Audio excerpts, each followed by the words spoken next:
Sir, सबसे पहले आप अपने अभी जीवन यात्रा के बारे में बताइए। अभी हम आपसे बात कर रहे थे तो आपने बताया कैसे कौन आपका इंस्पिरेशन था, कौन आपके गुरु थे। तो थोड़ा सा हमारे दर्शकों को बताइए कैसे आप मेडिसिन करने के बाद आपने इस क्षेत्र में खुद को आगे बढ़ाया। देखिए, ये भी एक बहुत ही जिसे कहते हैं ना, एक डिफरेंट फील्ड थी मेरे लिए भी, क्योंकि मैंने 81 में 79 में जब मैंने पास आउट करा MBBS, उसके बाद इंटर्नशिप हाउस जॉब करके 81 की बात है, मैं तैयारी कर रहा था पोस्ट ग्रेजुएशन की। तो अब उस समय जैसे जब मैं जिस साल की बात कर रहा हूँ 80s में, तो MD मेडिसिन जो है सबसे ज़्यादा अहमियत रखती थी और सबका दिल होता था कि MD मेडिसिन करी जाए। तो मैं भी MD मेडिसिन के लिए तैयारी कर रहा था जी। और मेरी एक एल्डर सिस्टर हैं जो कि तकरीबन 8 साल बड़ी हैं मेरे से उम्र में, और वो ऑस्ट्रेलिया रहती हैं, अभी भी वहीं पे रहती हैं, और उनके हस्बैंड भी डॉक्टर हैं।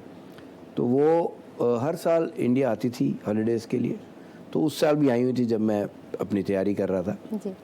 तो ऐसी बातों उन्होंने मेरे से पूछा, मेरे ब्रदर इन लॉ ने, कि आप किस फील्ड में MD करना चाह रहे हो? तो मैंने कहा मेडिसिन में। जी। तो उन्होंने कहा आप ना कोई डिफरेंट फील्ड क्यों नहीं कैच करते, मेडिसिन भी बड़ी कॉमन सी एक सिस्टम होता जा रहा है। मैंने कहा बताइए क्या आप सजेस्ट करते हैं।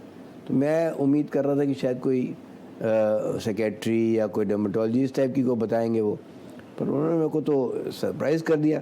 उन्होंने कहा एक्यूपंक्चर। अब एक्यूपंक्चर तो मैंने नाम ही नहीं सुना था कभी। जी। और हमने ऐसा भी सुना नहीं था कि कोई दिल्ली में या दिल्ली के आसपास कहीं पे किसी शहर में एक्यूपंक्चर कोई करता हो। जी। तो मैंने कहा मैंने तो ये नाम सुना नहीं है। तो कहते हैं उस समय में 80s में जब वो आए थे, ऑस्ट्रेलिया में एक्यूपंक्चर बहुत पॉपुलर हो रहा था। जी। और उसका रीज़न यही था कि कुछ डॉक्टर्स जो हैं ऑस्ट्रेलिया में, जो कि इनके नोन थे, जी। मेडिकल डॉक्टर्स थे, वो बीजिंग कॉलेज गए थे एक्यूपंक्चर के। वहाँ पर सबसे बड़ा फेमस कॉलेज तब वही हुआ करता था, अब तो खैर बहुत कॉलेजेस और हो गए। वहाँ एक्यूपंक्चर सीखने गए और वो तकरीबन 6 महीने का कोर्स होता था डॉक्टर्स के लिए।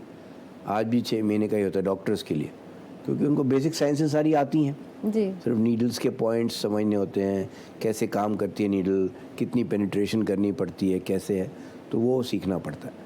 तो मैंने कहा कि नहीं, मेरे को तो इसके बारे में आइडिया नहीं है, तो मैं थोड़ा सा रिस्क नहीं लेना चाहूँगा। तो उन्होंने कहा रिस्क कोई नहीं है इसमें, आप हम खुद पेशेंट्स इनको रेफ़र कर रहे हैं इन डॉक्टर्स को, फ्रोजन शोल्डर का, लो बैक पेन का, शियाटिका का, माइग्रेन्स का, अधरंग का, चेहरे के लकवे का। तो ये कॉमनेस्ट प्रॉब्लम्स हैं जिसमें कि वेस्टर्न मेडिसिन में, एलोपैथी में कोई ट्रीटमेंट नहीं होता। तो बेसिकली आपकी सिस्टर ने आपको इंस्पायर किया कि आप इस फील्ड में जाएं। और रेस्ट इज ऑल डेस्टिनी कि मेरे को शायद इसी फील्ड में जाना था। तो मैं बीजिंग गया और इस दौरान में जो मेरे रिजल्ट्स आए MD के, उसमें मेरे को डर्मेटोलॉजी मिल रही थी, मेडिसिन नहीं मिल रही थी। तो मैंने वो कोर्स पूरा किया बीजिंग जाके, और उसके बाद फिर मैं और एडवांस नॉलेज गेन करने के लिए स्विट्जरलैंड भी गया। आपके गुरु का क्या नाम था जो जिन्होंने प्रोफेसर वांग, WNG वांग जी।